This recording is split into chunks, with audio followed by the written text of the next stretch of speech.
Hi guys, welcome back to Michelle channel. And today is a part 2 of Power in Your Personal Legend, Oprah Winfrey.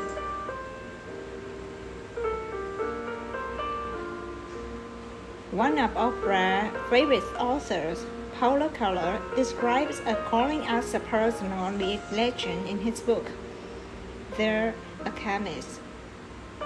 When a person chooses a path that fills a person's soul with passion and enthusiasm, he or she is following their personal legend, and when that happens, all the universe conspires in helping you to achieve it.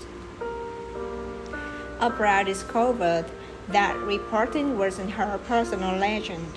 Neither was sitting in the ankle chair behind a desk. When he started her talk show in Chicago, Oprah was also straying from her personal legend, often due in stories of a kind common to talk shows in those days, stories that felt exploitative in her guests.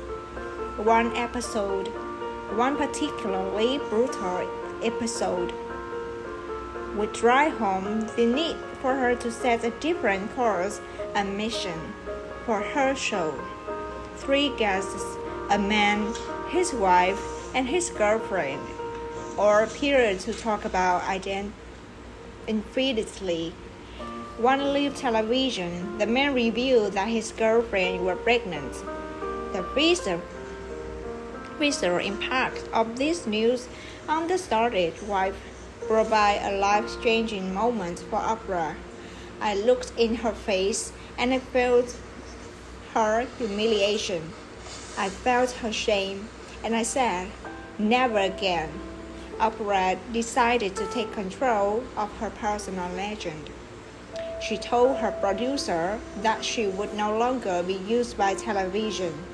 Instead, she would use television as a platform to share stories that make a positive impact. She said, "My job is not to be an interviewer or talk show host. I am here to raise the level of consciousness, to connect people to ideas and stories so that they can see themselves and lead better lives. You will only grow into the fullness of your destiny when you are self-aware and connected to the inner voice." Inspiring storytellers identify her life course purpose. Their message easily flows from the meaning they attach to their own life story, often a tale of struggle and redemption, of tension and triumph. Oprah doesn't call herself a talk show host because she sees her life story as making a more profound contribution to society. She sees her role as raising the consciousness of her audience. Inspiring storytellers infuse their jobs with meaning that goes beyond a title or a product.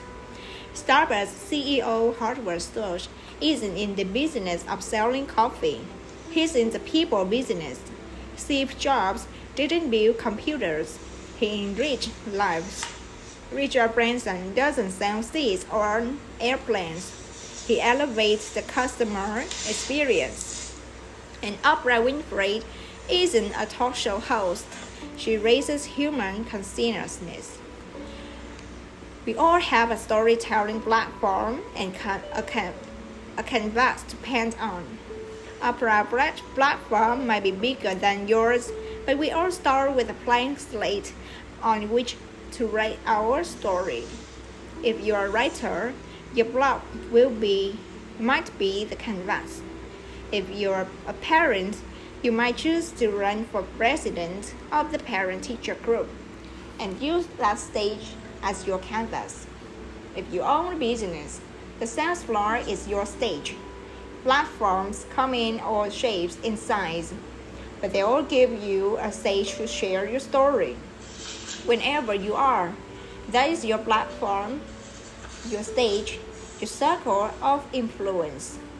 That is your talk show, and that is where your power lies, says Winfrey. As a storyteller, Oprah uses a classic narrative technique to inspire her audience. Start with humble beginnings. Help your audience see themselves in the story and turn the experience into a lesson. She can hit all 3 steps in under 2 minutes, and she did when she accepted a first Bob Hope Humanitarian Award at the 2003 Emmys. I grew up in Nashville with a father who owned a barber shop. I can't get him to retire. Every holiday, all the transients were always bumming haircuts from my father and asking for money from my dad. All those guys always ended up at our dinner table. I would often say to my father afterwards, "Dad, why can't we just have regular people at our Christmas dinner?" My father said to me, "They are regular people. They want the same thing you want." And I would say, "What?" And he said, "To be fed." At this time, I thought he was just talking about dinner, but I have since learned how profound he really was, because we are all regular people seeking the same thing. We just want to know that we matter. Classic storytelling structure requires that narrative begin with a fact, event, or action. Oprah's story begins with an event in her life, the Christmas dinner conversation. The second signature of classic narrative is transformation. The protagonist undergoes a transformation. Oprah's transformation happened when her father offered an explanation for inviting the homeless to Christmas dinner. The third and final step is for the protagonist to learn a lesson that ultimately leads the hero to live in a better life. Oprah is skilled at making a connection with the audience and making them feel as though they are capable of making the same transformation. The secret to that show's success of 25 years is that people could see themselves in me. All over the world, people could see themselves in me. Oprah once told Stanford business students, J.K. Rowling, author of Harry Potter series, has a lot in common with Oprah. Both women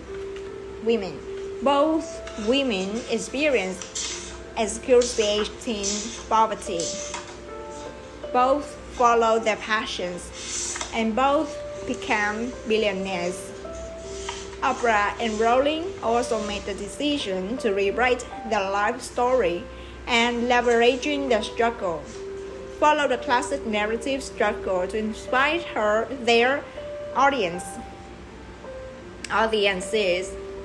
In her now famous Harvard Common Sense speech, Rowling followed the 3-part storytelling structure: trigger event, transformation, life lesson. Trigger event. 7 years after graduating college, Rowling experienced an epic failure. An exceptionally short-lived marriage age has imploded, and I was jobless, a lone parent, and as poor as it is possible to be in modern Britain without being homeless. The fear that my parents had had for me and that I had had for myself had both come to pass. And by every usual standard, I was the biggest failure I knew. Transformation. Rowling discovers the benefit of failure. Failure means a stripping away of essential. I stopped pretending to myself that I was anything other than what I was, and began to direct all my energy into finishing the only work that mattered to me, writing Harry Potter. Had I really succeeded at anything else, I might never have found the determination to succeed in the one arena I believe I truly belong. And so rock bottom became the solid foundation on which I rebuilt my life. Failure taught me things about myself that I could have learned no other way. Life lesson. You might never fail on the scale I did, but some failure in life is inevitable. It is impossible to live without failing at something, unless you live so consciously that you might as well not have life at all, in which case you fail by default. The knowledge that you have emerged wiser and stronger from setbacks means that you are, ever after, securing your ability to survive. You never truly know yourself, so the strength of your relationship until both have been tested by adversity. Such knowledge is a true gift. The world's most inspiring storytellers align their personalities with their life's purpose to craft a personal legend. By highlighting the struggle in the three-part narrative, they inspire to work harder, have higher aspirations, or to simply lead better lives. We see ourselves in their struggle. We empathize with their insecurities. We applaud their success because they bring us hope. If they can overcome their obstacles, so can we. That is the end of the story. Thank you for listening.